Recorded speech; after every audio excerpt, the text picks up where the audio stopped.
This is my autobiographical narrative inquiry. I'm going to look at how sound or music affects the stories of my past, my present, and my future. And I hope that through this inquiry, you'll be able to see and connect with how music or sound, as a relevant artifact, can help you tell or retell your own experiences. Trudy Cardinal says that journal entries and course papers are sites for inquiry, for retelling what she has experienced. I'm going to do the same, but I'm going to retell using songs that I have written or connected with. John Dewey says, in an experience, things and events belonging to the world, physical and social, are transformed through the human context they enter, while the live creature is changed and developed through its intercourse with things previously external to it. I believe that music is one of the things or events belonging to the world that transforms and changes us as we enter into it. Do you have a sound that transports you to an experience in your life? Do you have a song that helps you world travel to a place emotionally where you connect with something or someone on almost a spiritual level? This is the type of musical experience I would like you to be thinking about and making connections with during my autobiographical inquiry. As I've been engaging in our class readings, I've begun to feel a bit of tension when reading about how Jean Clendenin or Vera Kane have mentioned artifacts. Clendenin said, artifacts often include artwork, photographs, other memory box items, documents, plans, policies, annals, and chronologies. Kane suggests pictures, strips of fragrances, pieces of cloth and color, different shapes and symbols.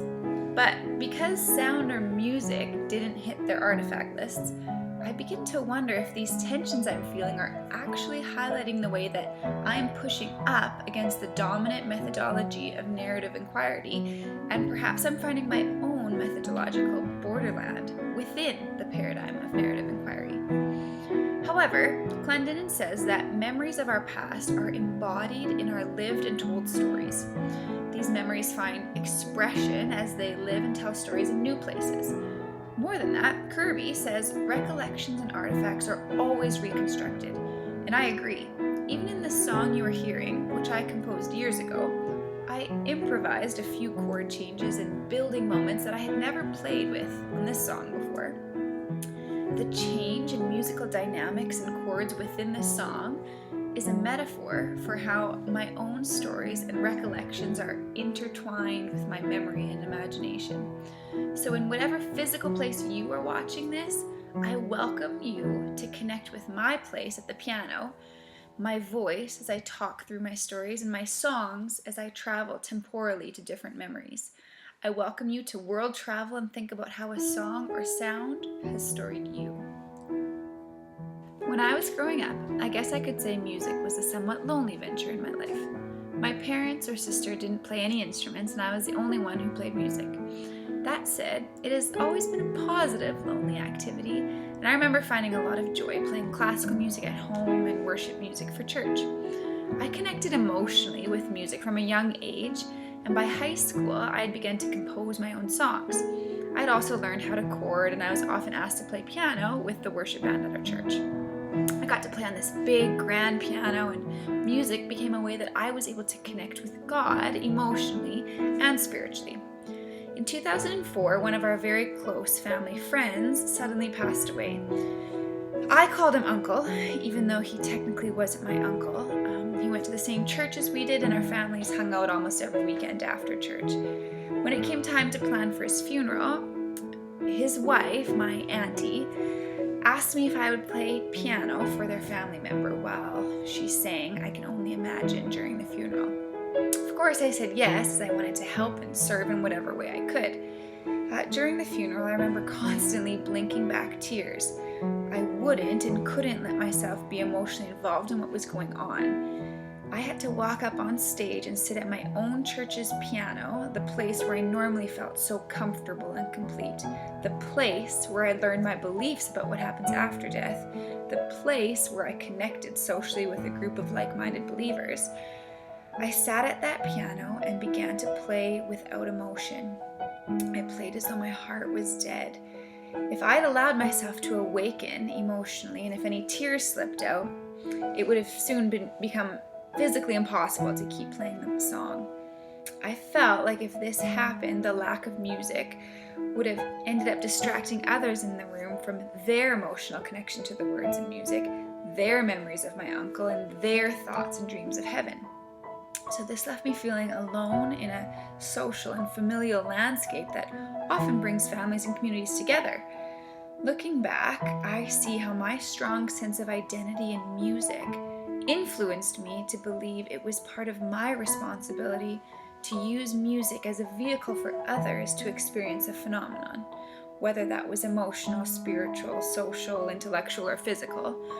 I can now see that for the first time, I had an experience where my identity with music was bumping against the social and cultural narratives that live in the institutional context of a funeral, and I didn't know where I fit.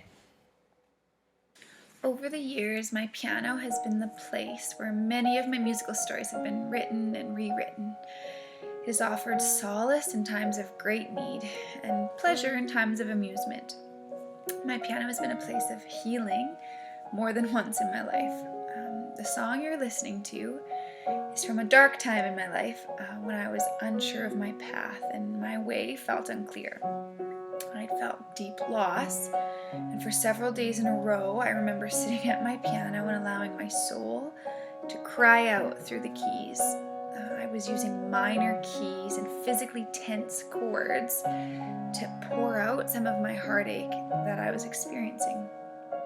When my spirit couldn't physically verbalize the pain I was going through, I trusted my fingers to find the chords that would interpret the agony. I never told anyone the full extent of what I was going through, and no one inquired deep enough to find out that there was something more behind the mask of my upbeat, peppy self, which is truly my cover story. This experience is one of my secret stories. The ironic thing is that in narrative inquiry, secret stories are sometimes silent stories, but not today. Clendenin says that sometimes narrative coherence becomes visible when secret stories are told. So through the medium of music, I welcome and allow you to enter my secret story. Take this opportunity to live, tell, retell, and relive my experience.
The last story fragment I'm going to share is the most recent one of all three. It takes place in the school landscape where Miro's and my life intersected. So Miro used to be our school's caretaker. He and I got along great. He would come in to clean my room after school, and what should have been a 5-minute job ended up taking 30 minutes because we would just talk about anything and everything under the sun. He and I had a strong connection actually from the first day we met. So it was a summer day in August, and it was the first day teachers were allowed back into the school after summer cleaning.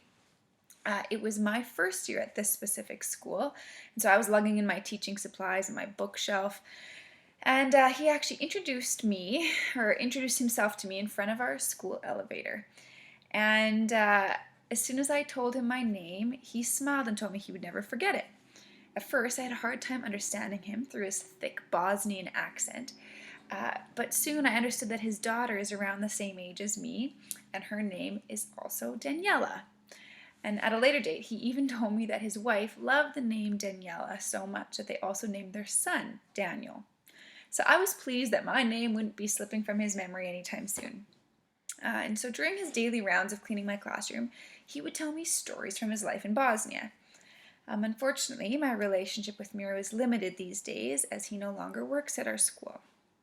Miro is currently living with an incurable cancer. He's been off work for about a year, and his presence at our school is deeply missed by myself and the other staff.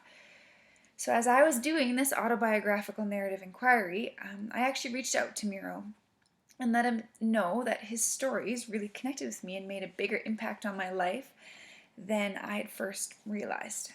I asked him if he'd be willing to share his stories with others, and he agreed. So meet Miro. He's going to share with you one of his stories of school actually, that helped shape him as a musician.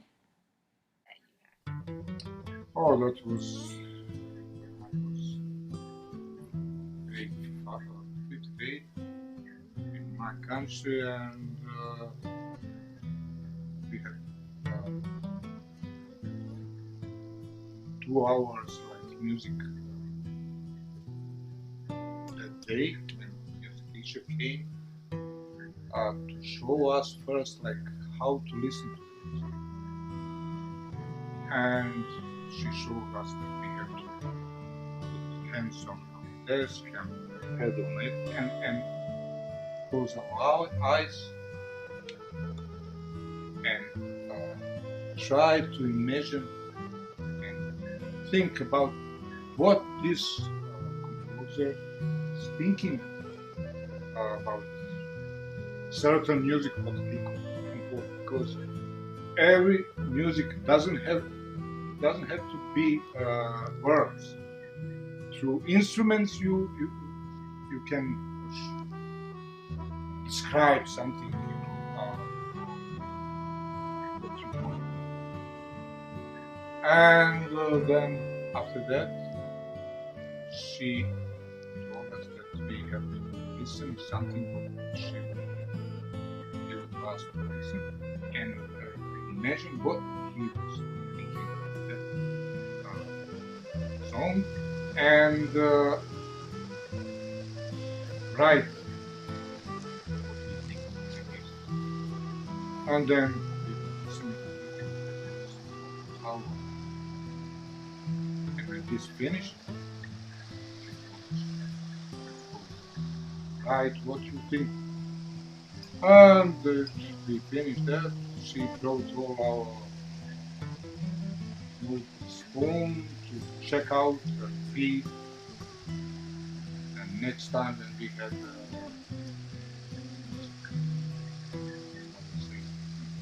class, yeah, uh, she was reading us or in class what we would know.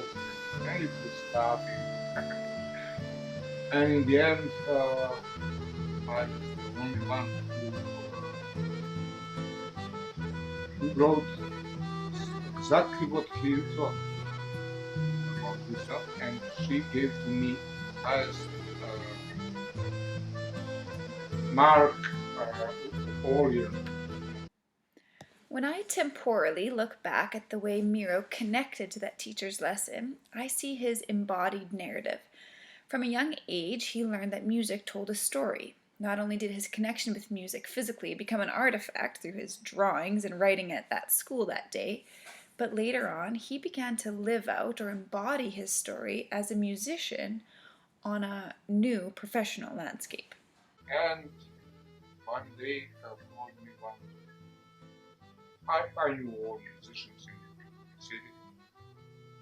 They called me that look what was the most popular singer in my country because they needed bass guitar and they know how I play. And I told them, yes, I getting married on seaside because uh, I already made a contract with one hotel to play all summer. And September I'm coming back, and then we can start together. And that was like that. And after that, 13 years on tours. I was in Canada 5 times before, in States, Australia, New Zealand, all Europe, my country million times, everywhere. And this is like professional. And then just tell. This is my only job. I earn money. I feed my family with it, and it was good. As I met with Miro at his house, he showed me his old concert videos of the days he played professionally for this famous singer in his country. Right in front of me, he used these songs as relevant artifacts to take him back to a time when he was in Bosnia enjoying life as a professional musician. Sadly, as I talked more with Miro, I learned the multiplicity of stories that were interacting in his life. I went to his house to hear his stories of his connection with music and ended up being heartbroken hearing his stories of war. Miro explained to me that he had to quit playing music and flee his country when Sarajevo was attacked. Then why you had to stop? Because of war. In my country started war. Then like who wanna listen to music somewhere, live music? People were surviving there, and we were surrounded in my city with enemies killing who was they were killing us every day there, and I stopped playing. Yeah, I couldn't go anywhere to play. The commonplace of place was so evident to me when speaking with Miro. At one point, he said even though he likes it here in Canada, it will never compare to Bosnia for him. With music now, today, or Now today I just wish I still play, but I miss music a lot. And I listen to the music all the time and watching my like old videos and audios. I had a lot, pretty much of that what we played before. And when you watch those videos, does it take you back to that time Oh, yeah. when you were there? Oh yeah, and that was the most beautiful time. You know, you see the world, you meet a lot of people everywhere, and everybody love you. You know, and good money also. I can see that temporality, sociality, and place are all connected for him as he really misses playing music with his band in his own country, in a time where his country and land were a safe place for him and his family.